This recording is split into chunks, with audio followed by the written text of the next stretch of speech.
देखने को मिल रहा है। बेगूसराय की बात करें तो यहाँ पर गंगा का जलस्तर धीरे धीरे बढ़ता ही जा रहा है और ऐसे में कटाव की एक समस्या है जिससे लोग जूझ रहे हैं और लोग काफी ज्यादा परेशान हैं।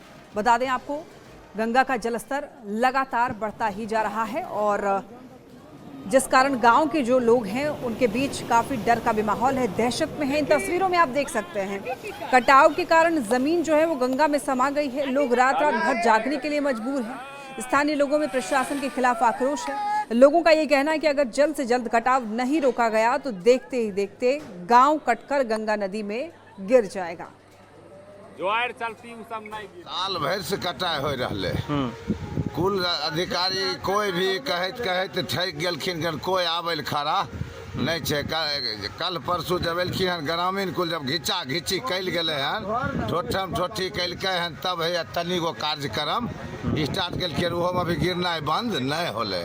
जल संसाधन विभाग को इस चीज़ से कोई मतलब नहीं है।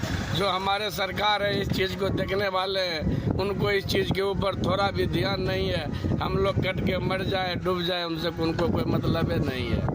आपसे सरकार से यही विनती है कि आगे हम लोग को रक्षा और सुरक्षा में लाए। कटाव जे छै ई देखो एने ई छै ओ जो बोल्डर बनल आब ओकरा में भिड़तै। ई सौंसे हमर गांव गेलै या ई कोल कटि के एकरा पर ध्यान कुछ दैए नहीं रहलखिन। खाली कहै छथिन बांध बचाएंगे। बांध बचैला से होतै?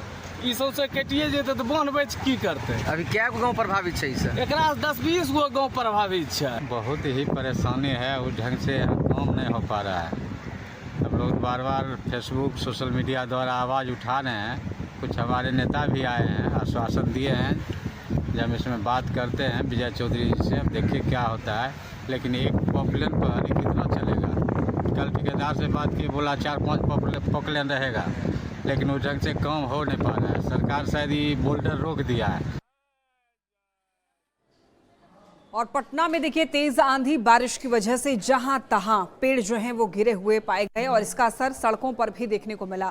सड़कों पर पेड़ गिरे हुए देखे गए, इसकी वजह से यातायात भी प्रभावित हुआ। आपको बता दें कि सड़कों पर पेड़ गिरे होने की वजह से आवागमन में लोगों को काफ़ी परेशानियां हुई। तस्वीरों में आप देख सकते हैं सड़कों पर पेड़ गिरे होने की वजह से जो गाड़ियाँ हैं वो अब रेंगने लग गई। सड़कों पर जाम जैसी स्थिति बन गई, पूरी तरीके से यातायात बाधित हो गया। लोगों को आने जाने में काफ़ी परेशानियों का सामना करना पड़ रहा है। नगर निगम की टीम पेड़ को काट करके हटाने की कोशिश कर रही है। ज़्यादा जानकारी दे रहे हैं न्यूज़ 18 संवाददाता रवि एस नारायण। पटना में तेज आंधी और बारिश के कारण जो है वो कई पेड़ गिर गए हैं और पूरा रास्ता जो है बंद हो गया है और लोगों को भारी परेशानियों का सामना करना पड़ रहा है। हम आपको तस्वीर दिखा रहे हैं पटना बोरिंग रोड चौराहा की, जो आप देख सकते हैं, जहां पे किस तरह से बीच सड़क पर बड़ा पेड़ जो है वो गिरा है और इस गिरने के कारण जो है वो पूरी तरह से रास्ता जो है वो ब्लॉक हो गया है। नगर निगम की जो टीम है वो लगी हुई है और कोशिश इस बात की कर रही है कि किसी तरीके से इस रोड को साफ किया जाए। जो इस पेड़ है वो उसको काट करके यहाँ से हटाया जा रहा है। आप तस्वीरों में देख रहे हैं कि और पूरी तरह से एक ढंग से कहें कि यहाँ आवाजाही जो है वो बंद है और नगर निगम कोशिश कर रहा है कि जल्द से जल्द जो है वो इसे यहाँ से साफ किया जाए। और जो लोग हैं वहाँ से, ये कब पूरा पेड़ गिरा? मॉर्निंग में 5 बजे जब हम अपनी गाड़ी निकाल लेते हैं, गाड़ी लगा के अपनी गाड़ी पहुँच रहे थे, 3 सेकंड के लिए हम आगे बढ़े, उसका 2 पेड़ गिर गया। कोई हमको फ़ोन किया कि पेड़ गिरा गया भैया कोई घर के पास। ठीक पहले आप वहाँ से गाड़ी पर अपना पास साफ कर रहे थे। मेरा स्कूल है। हाँ, गाड़ी ये बड़ा हादसा हो सकता था। गाड़ी सिखाने के लिए रोज दिन मॉर्निंग में 4:30 बजे फोटो गाड़ी लगाते हैं समय ये। तो कितनी परेशानियों का सामना करना पड़ रहा है? वैसे तो लोग परेशानी है, वैसे तो लोग परेशान हैं।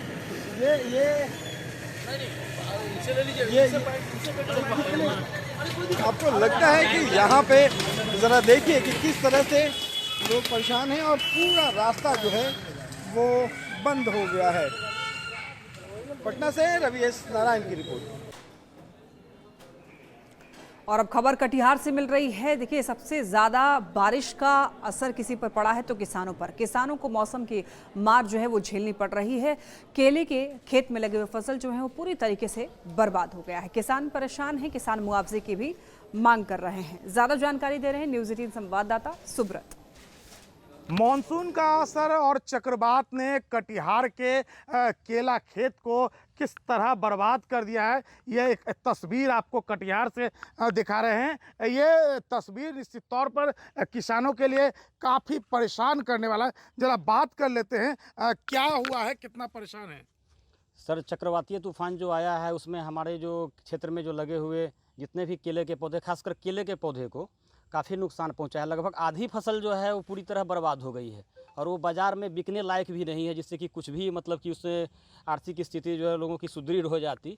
फसल चूँकि वो पूरी तरह तैयार नहीं थी, 15-20 दिनों में वो तैयार हो जाती, इसलिए उससे अब कोई सावन का महीना है और कितना बड़ा परेशानी मानते हैं। एक तो जो साल भर की जो हमारी जो हम लोगों की जो किसानों की जो मेहनत थी कि अब सावन के महीने में जो है केले को बेचकर जो अपना जो खर्च है और जो अपना जो कृषि में किया हुआ जो लागत है उसको निकाल पाते और भी अपनी ज़रूरतों को पूरा कर पाते, लेकिन सारे अरमानों पर जो है तुषारापात हो गया। अच्छा, ये कितना इलाके में होता है कोढ़ा? कोढ़ा में सर लगभग 500 से 600 एकड़ में जो है केले की खेती होती है और ये एक तरह से इसको अगर केलांचल कहा जाए, अगर कटिहार का अगर असल में केलांचल है तो वो कोढ़ा ही है और ये इससे काफ़ी जो है इस तूफान के आने से जो है असर पड़ेगा। क्या चाहते हैं? हम चाहते हैं कि जो है कृषि विभाग और आपदा प्रबंधन विभाग, माननीय मुख्यमंत्री जी से हमारी ये अपील है कि जो है उचित मुआवजा जो है दिलवाई जाए, ताकि जो है किसानों को कुछ हद तक कुछ भी तो कम से कम जो है इस स्थिति में आ जाए कि फिर से आगे वो खेती कर सके। क्या परिचय दिया? जी, मेरा नाम प्रशांत कुमार चौधरी, ग्राम खेरिया, जिला कटिहार। कितना बड़ा नुकसान हुआ है, कितना परेशान है? बहुत परेशान है सर, ये क्या करेंगे। इसके चलते हम लोग सब काम धाम छोड़ के ही केला में लगे हुए थे, चाड़ी लगाते थे, रस्सी भी बांध देते थे, लेकिन ऐसा आंधी आया कि कोई काम नहीं किया। लेकिन क्या कर सकते हैं। क्या नाम है? मेरा नाम अर्जुन महतो है। तो एक बार फिर आपको ये तस्वीर दिखा रहे हैं, आप देख सकते हैं किस तरह से ये कोढ़ा प्रखंड को कटिहार के केलांचल कहा जाता है और किस तरह से तूफान से केला खेत तबाह हो गया। किसान अब चाहते हैं कि सरकार इन लोगों पर नजर इनायत करे ताकि कुछ हद तक मदद मिल पाए। सुब्रत, न्यूज़ 18 कटिहार। और इस वक्त की एक बड़ी खबर आप तक पहुंचा दें। मुख्यमंत्री नीतीश कुमार ने सोशल मीडिया साइट एक्स पर यह पोस्ट किया है। शिक्षा विभागों को निर्देश दिया गया है कि आखिर जितने भी खाली पद हैं शिक्षकों की सरकारी स्कूलों में, उनकी गिनती की जाए। TRE 4 की परीक्षा जल्द ली जाए। शिक्षा विभाग को सीएम नीतीश कुमार ने निर्देश दिया है सभी सरकारी स्कूलों में शिक्षक के खाली पद की तुरंत गिनती हो। खाली पदों पर नियुक्ति के लिए देखिए TRE 4 की परीक्षा जो है वो जल्द लें। सरकार ने पहले ही ये तय किया कि नियुक्ति में 35% महिलाओं के लिए आरक्षण का लाभ बिहार की महिलाओं को दिया जाएगा। न्यूज़ 18 बिहार झारखंड शैलेंद्र हमारे साथ जुड़ रहे हैं, संवाददाता। शैलेंद्र, देखिए शिक्षा विभाग को नीतीश कुमार ने ये निर्देश दिया है कि जितने भी शिक्षकों के खाली पद हैं उनको तुरंत ही काउंट किया जाए, गिनती की जाए उनकी। एक बार पूरी जानकारी दीजिए। हाँ बिल्कुल, देखिए मुख्यमंत्री नीतीश कुमार ने फिर से एक बड़ा निर्णय लिया है बिहार में सरकारी नौकरी देने को लेकर के। और चूंकि शिक्षकों की बहाली बड़ी संख्या में हो रही है और बड़ी संख्या में शिक्षकों की बहाली अभी बाकी है और जो लक्ष्य सरकार ने तय किया है उस लक्ष्य को भी चुनाव के पहले पूरा करना है। और इसी को देखते हुए मुख्यमंत्री नीतीश कुमार ने आज शिक्षा विभाग को बड़ा निर्देश दिया और कहा है कि पूरे बिहार में जितने भी सरकारी स्कूल हैं उन सरकारी स्कूलों में जो खाली पद है शिक्षकों की उनकी गिनती करें और तुरंत TRE 4 के तहत परीक्षा भी लें। तो एक बड़ा निर्देश है मुख्यमंत्री का। और समझ लीजिए कि ये जो चुनाव है अब 1 से 2 महीने का वक्त है लगभग, उसी 1-2 महीने में सारी प्रक्रिया को पूरी करनी है।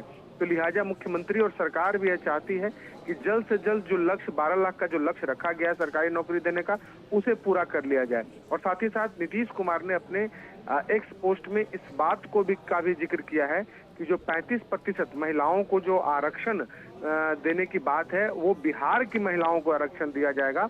ये भी एक कहीं न कहीं बार बार मुख्यमंत्री अपने सोशल मीडिया और तमाम चीजों के जरिए इस बात को चिन्हित करते नजर आ रहे हैं कि महिलाओं को बिहार में जो महिलाओं के लिए सरकार ने जो किया और सरकार के द्वारा जो पहल है वो की जा रही है, ये भी अंकित किया जा रहा है, दर्शाया जा रहा है सरकार के द्वारा। जी बिल्कुल शैलेंद्र, और देखिए अक्टूबर-नवंबर के बीच में चुनाव भी संभव माना जा रहा है, तो ऐसे में क्या उससे पहले ही ये एग्जाम जो है वो लिया जा सकता है, यानी कि 2-3 महीने के अंदर? बिल्कुल जाहिर सी बात है। और ये लगभग चूंकि मुख्यमंत्री ने निर्देश कर दिया है और तैयारी देखिए हर एक विभाग में जितनी भी बहालियां होनी है उन विभागों की तैयारी भी पहले से है। जो बची कुची तैयारियां हैं उसे भी कुछ ही दिनों में निपटा लिया जाएगा। और जो भी बहाली के लिए जो प्रयास बिहार में फिलहाल अभी जो किए जा रहे हैं, ये मान के लोगों को चलना चाहिए कि चुनाव के पहले, चुनाव के घोषणा के पूर्व इन बहालियों को सरकार करा लेगी, ताकि जो लक्ष्य है वो भी पूरा हो सके और सरकार चुनाव में एक बड़ा मैसेज भी लोगों को दे, सरकारी नौकरी को दे करके। क्योंकि मुख्यमंत्री ने एक लक्ष्य अभी लगभग उनका पूरा होने वाला है और दूसरा नया जो लक्ष्य है वो भी उन्होंने तय कर दिया है। तो ऐसी परिस्थिति में इसमें तेजी सरकार ला रही है और मान के लोगों को चलना चाहिए कि चुनाव के पहले ही ये सारी बहालियां भी पूरी हो जाएंगी। जी बिल्कुल शैलेंद्र, और देखिए इस पोस्ट में नीतीश कुमार ने आरक्षण पर भी जोर दिया है कि महिलाओं को जो है आरक्षण उसका लाभ मिलेगा इस एग्जाम में। बिल्कुल देखिए, सरकार की योजनाओं में सबसे ज्यादा प्राथमिकता इस वक्त देखिए तो महिलाओं के लिए है। चाहे वो कोई भी सरकारी योजना लाती हो, उन सभी योजनाओं में महिलाओं की प्राथमिकता होती है। और कुछ ही दिन पहले सरकार ने निर्णय लिया था कि जो भी सरकारी नौकरी होगी उसमें जो लाभ मिलेगा वो बिहार की महिलाओं को मिलेगा, बाहर की महिलाओं को यह लाभ नहीं दिया जाएगा। और आज भी मुख्यमंत्री जब अपने एक्स पोस्ट पर उन्होंने इसकी जानकारी दी और शिक्षा विभाग को निर्देश दिया, तो उसमें भी इस बात का जिक्र है कि सरकार 35% जो महिलाओं को आरक्षण दे रही है वो बिहार के महिलाओं को आरक्षण दे रही है। तो सरकार ये बता भी रही है कि महिलाओं के लिए सरकार कितनी चिंतित है और लगातार महिलाओं के लिए अलग अलग प्रयास भी किए जा रहे हैं ताकि महिलाओं के सशक्तिकरण को बल मिल सके। ठीक है, बहुत धन्यवाद आपका इन तमाम जानकारियों के लिए शैलेंद्र।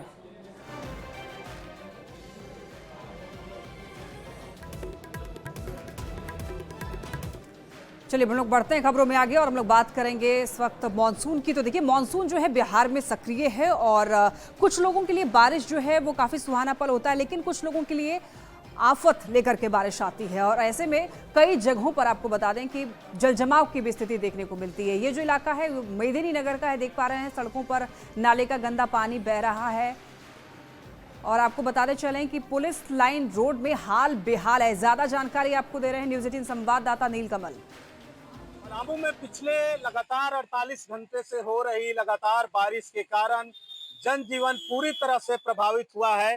ठीक मेरे पीछे आप तस्वीर देख सकते हैं, ये मेदिनी नगर शहर का ये पुलिस लाइन रोड है, जहाँ पे आप देख सकते हैं कि सड़कों पे कितना जल जमाव है, गाड़ियां फंस रही है। और ये हालात यहाँ पे लगातार देखने को मिलता है जब भी बारिश का दिन आता है। और इस तरह के हालात कहा जाए तो नगर निगम की जो लापरवाही है वो सामने दिखाई दे रही है कि सड़कों पे इतना पानी है, कहीं पे नाला नहीं है। यही वजह है कि इस तरह के हालात यहाँ पे है। पिछले साल भी यहाँ पे भारी बारिश के कारण यहाँ पे जल जमाव की समस्या से लोग परेशान थे। ये हर साल यहाँ पर सबका दुकान मकान डूब जाता है। एक गोदाम पूरा डूबा हुआ है, मेरा गोदाम वहाँ पर है, उसका डूबा पूरा गोदाम डूबा हुआ है। बहुत बुरा हाल हम लोग का यहाँ पर। क्या लगता है पार कितना नाली बनना नाली एक नाली यहाँ पर माता मुँह छोटा है, वो सब पानी बहा उसी में है। इतना पानी है, ठेवना से ऊपर पानी है, कमर पर पानी है। और हर साल की घटना है और सुबह से ये हालात है। और लगातार देखा जाता है कि नगर निगम की जो लापरवाही है वो बारिश के पहली बरसात में ही नजर आ रही है। और ऐसी कई सड़कें हैं जो कि इस तरह के हालात से गुजर रहे हैं। तो कहा जाए तो जिस तरह के हालात यहाँ पे नजर आ रहा है, आप तस्वीरों में देख सकते हैं कि लोगों को पैदल चलना मुश्किल है। कुल मिला के कहा जाए जिस तरह के हालात है, कहीं न कहीं नगर निगम की पूरी तरह से पोल खुल रही है। नीलकमल, न्यूज़ 18 पलामू। और अब हम लोग बात करेंगे समस्तीपुर की। समस्तीपुर में देखिए पिछले 17 घंटों से लगातार रुक रुक कर बारिश हो रही है। ग्रामीण इलाकों में किसानों के चेहरे खिले हुए हैं, तो वहीं शहरी इलाकों में लोग परेशान हैं। परेशानी का सबब बन चुकी है बारिश और इसकी वजह से नगर निगम की भी पोल खुलती हुई दिखाई दे रही है। ज्यादा जानकारी दे रहे हैं न्यूज़ 18 संवाददाता मुकेश कुमार।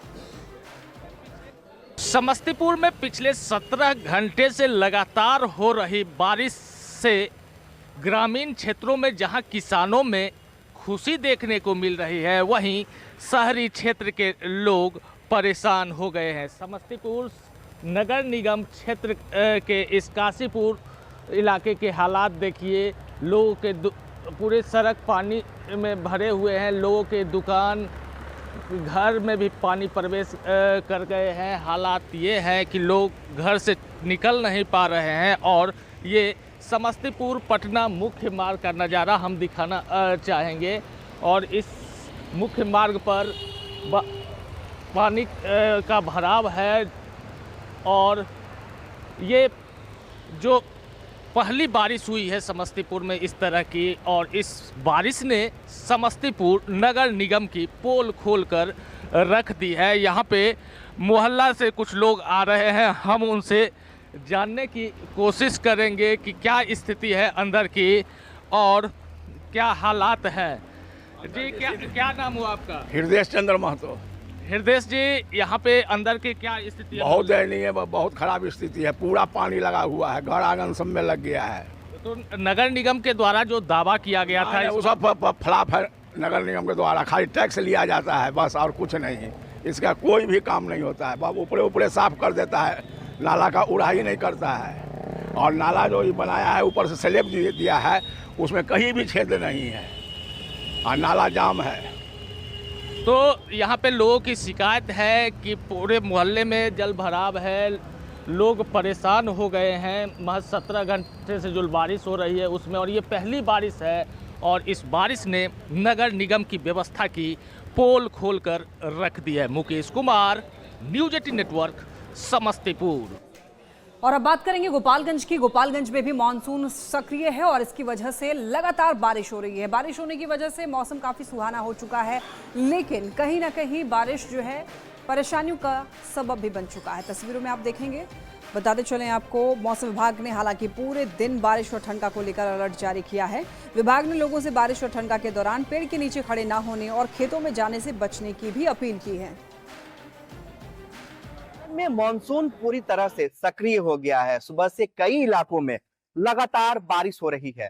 गोपालगंज के जिला मुख्यालय में भी इस वक्त तेज आंधी और पानी को लेकर अलर्ट किया गया है। आसमान में घने और काले बादल छाए हुए हैं और ठंडी ठंडी हवाएं चल रही है। ऐसे में मानसून के दस्तक के साथ लोगों को उमस भरी गर्मी से राहत मिली है। वहीं दूसरी तरफ किसानों के लिए ये बारिश फायदेमंद साबित हो सकती है। मौसम विभाग ने आज बारिश के साथ साथ वज्रपात को लेकर अलर्ट जारी किया है। लोगों से इस मौसम में सावधानी बरतने के लिए अपील किया गया है। खासकर वैसे लोग जो खेती के लिए बारिश के दौरान खेतों में जाते हैं, तो उन्हें भी इस मौसम में अलर्ट किया गया है। साथ ही साथ वैसे लोग जो हरे पेड़ के नीचे खड़े होते हैं, तो वो वज्रपात के शिकार हो सकते हैं। इसलिए मौसम विभाग के साथ साथ आपदा विभाग ने भी लोगों को अलर्ट किया है और ऐसे मौसम में सावधानी बरतने के लिए अपील किया गया है। मौसम विभाग की माने तो आज पूरे दिन बारिश होगी। बारिश के साथ साथ कई इलाकों में भारी वज्रपात भी होगी।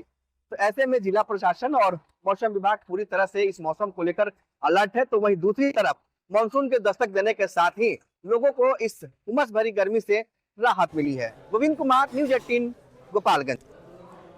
खबर सासाराम से, जहां पर डेहरी अनुमंडल में लगातार बारिश हो रही है और बारिश होने की वजह से तुतला भवानी वाटरफॉल जो है उफान पर है और ऐसे में काफ़ी ज़्यादा वहां पर जो देखने को दृश्य है, प्राकृतिक दृश्य, वो काफ़ी मनमोहक तस्वीरें में आप देख सकते हैं। तस्वीरों में आप ये देख रहे हैं, प्रसिद्ध तुतला भवानी वाटरफॉल में उफान आ चुका है। पानी की रफ्तार काफ़ी तेज़ है, जिससे सुंदर नज़ारा देखने को मिल रहा है। प्रकृति का ये मनभावन दृश्य जो है पर्यटकों को काफ़ी पसंद आ रहा है और ये दृश्य पर्यटकों को अपनी ओर आकर्षित भी कर रहा है।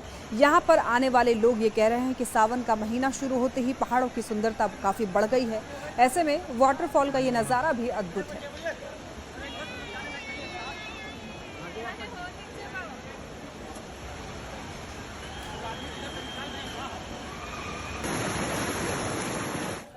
इतना मनमोहक दृश्य लग रहा है कि जैसे आदमी स्वर्ग में आ गया अनुमान कर रहा है। एकदम झरना एकदम पूरा गिर रहा है पानी उसके साथ, और यहाँ पर पर्यटक भी बहुत दूर दूर से लोग आते हैं यहाँ पर। अच्छा। जी जी।